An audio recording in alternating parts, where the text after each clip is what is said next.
Guys, तर हा माझा नवा प्रयोग आहे.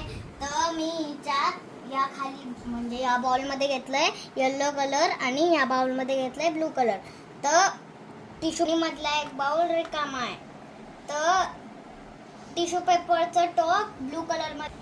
तर मी इथं दोन टिश्यू पेपर घेतले, तुम्ही बघू शकता. तर एक टिश्यू पेपरचं टोक ब्लू कलर मध्ये आणि एक टिश्यू पेपरचं टोक येलो कलर मध्ये. तर या दोघींचं टोक या खाली बाउल मध्ये पण आहे. आता आपण इथं चेक करणार आहोत 3 तास नंतर काय होतंय. ओके, बघू शकता आपला झाला आहे. तर ब्लू आणि येलो कलरनी आपला ग्रीन कलर बनतो. हे पेपरनी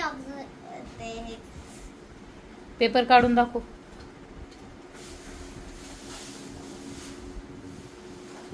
दुसरा पण पेपर काढ.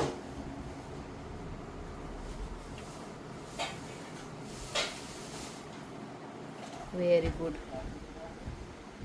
कोणते कोणते कलर बनवून कोणता कलर झालाय आता तयार तो?